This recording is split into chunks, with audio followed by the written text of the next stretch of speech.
This audio presentation of Neville Goddard's Divine Signs is brought to you by audioenlightenment.com, copyright 2012, all rights reserved. Divine Signs.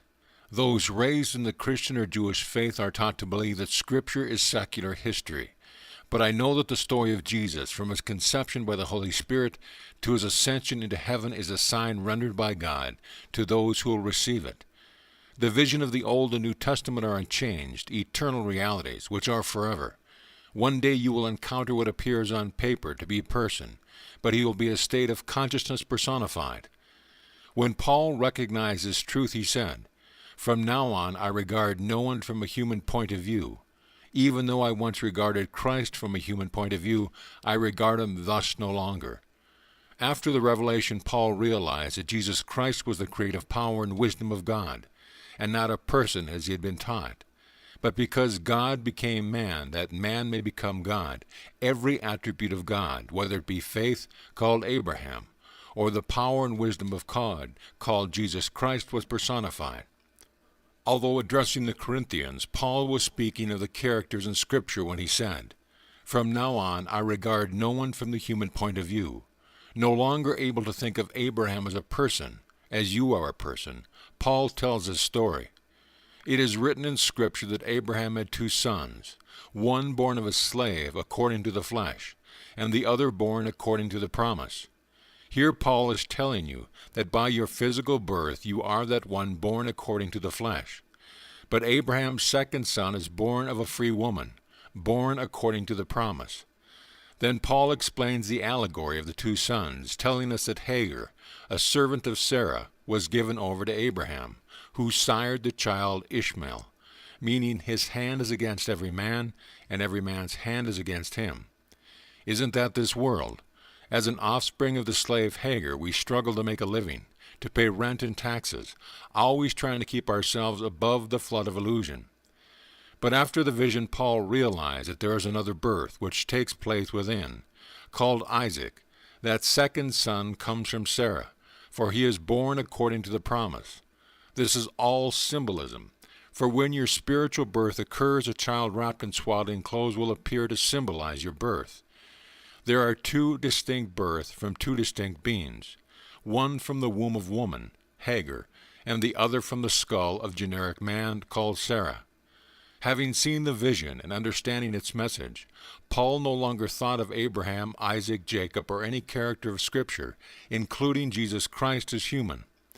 Even though he formerly thought of them that way and heard their story as secular history, he regarded them thus no longer.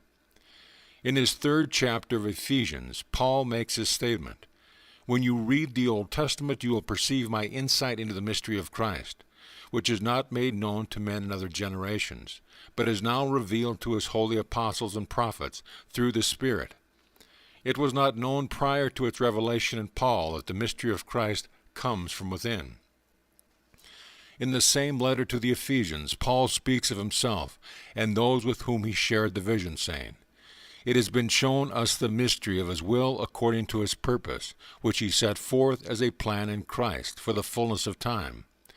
To Paul, Christ, God's power and wisdom, is a plan of redemption which is crucified on humanity and will be raised from the dead. I tell you now, he has made known unto me the sacred secret of his will according to his purpose, which he set forth in Christ as a plan for the fullness of time. And when that time is fulfilled, he who is buried in you will erupt, and God's purpose will be revealed. The revelation of purposes gives everything meaning. You could have $1 million and die tomorrow. Those who inherit your estate will give you lip service, but even after one generation, the caring will cease, and within 3 generations they will forget you. That is this world. But there is a plan buried in you which reveals God's purpose and gives meaning to all life. When that plan is unveiled to you, you will know why you do what you do and dream what you dream. You will know why you have certain visions. You will realize that everything contains within itself a symbolic significance. I will show you in a very simple way. Tonight you may dream that you have an intimate relationship with another. Upon awakening, ask yourself what the one you encountered represents to you, and a wonderful answer will come from the depth of your soul. You will discover that, on a certain level, they represent a glorious state.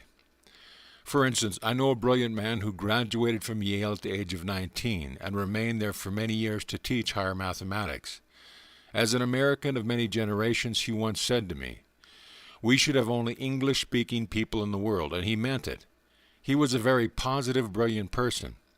If in a dream you should see this man in a relationship, upon awakening you would realize he represents something positive, strong, and intellectual. Then watch, for whether one knows of the events or not, soon thereafter, the one impregnated will be inspired to do something creative. For God is a creator who goes about creating, and you saw God's creative act. On this level you may think that it is sordid, but that is because you do not know God's symbolism. Speaking to everyone in the language of symbolism, that which the world may condemn is a glorious act of God. God, being protean, plays all the parts. Wearing the garment of another, you see an act which could be a horrible one, based upon your concept of that individual. But if it is a lovely act, a glorious child, such as a poem, painting, or designed for a new home, will appear out of that union. That's all the experience means, but man is so rooted in the flesh he gives it as Caesar's concept, which blinds him to God's symbolism. You may or may not believe me, but the story of Jesus, from his conception by the Holy Spirit to his ascension into heaven, is simply a sign rendered by God to those who will receive it. I have fulfilled Scripture. There are those who will accept my message and those who will not.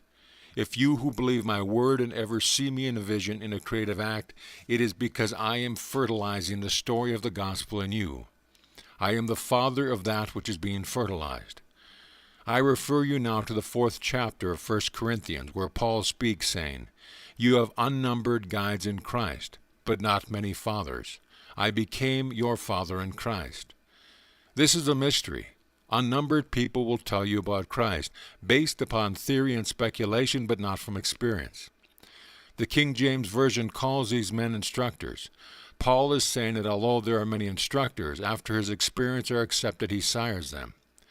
Paul shared his vision, saying, "When it pleased God to reveal his Son in me, I conferred not with flesh and blood. To whom could one turn after having experienced the vision of God's Son, calling him Father?" How could anyone tell you anything about a vision you have had? God's Son revealed himself in me, and as I tell it, I draw those who will believe me. Although they may not understand, they will modify their preconceived concept of the Christian faith to conform to what I have experienced. The union will occur, and that concept will unfold within them. God, being protean, uses Neville, or anyone who has unfolded the pattern within himself, and wearing that mask he has union with one who has accepted the story of salvation. Then, having fertilized it, the pattern unfolds within him. In 1929, I had the union with the risen Lord, and 30 years later, in 1959, I was born from above. If the part you are predestined to play in the body of God calls for a shorter interval, your birth may happen sooner.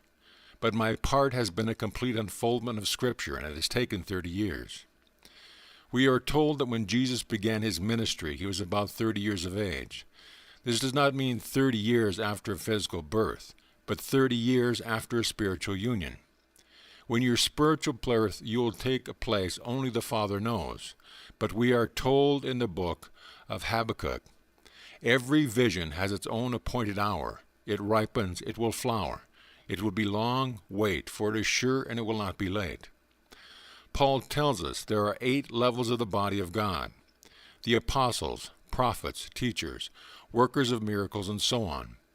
If you are destined to play other than that of the apostle, then maybe the latent time between union and birth of that particular part is not the same.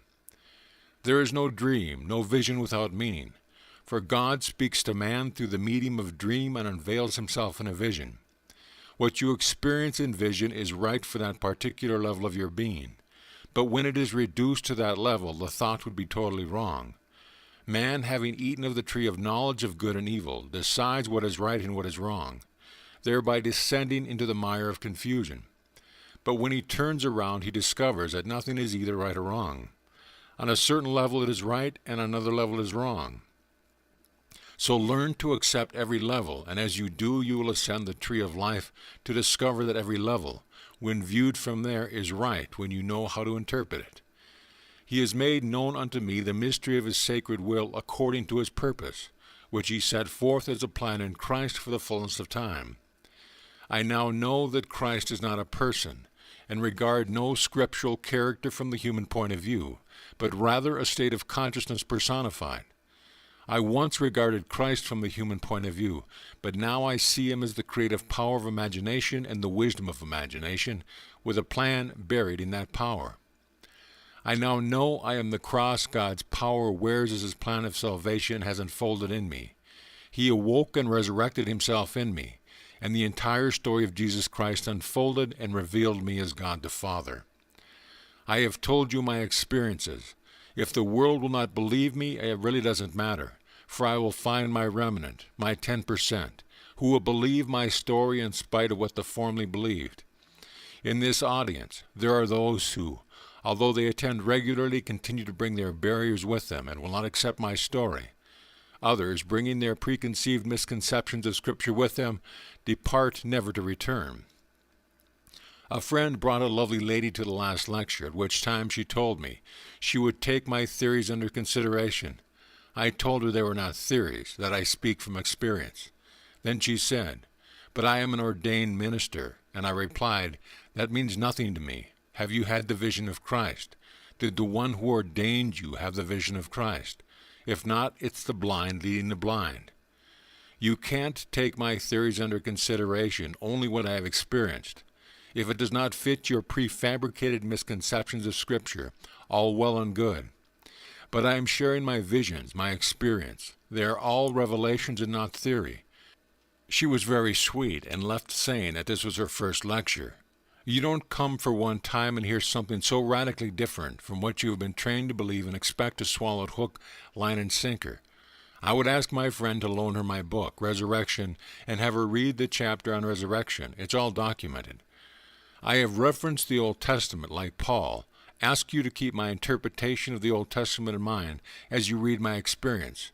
If so, you will find light coming from what you did not formerly understand, for the pattern has awakened in me. The New Testament is a fulfillment of the Old. It is not the other way around.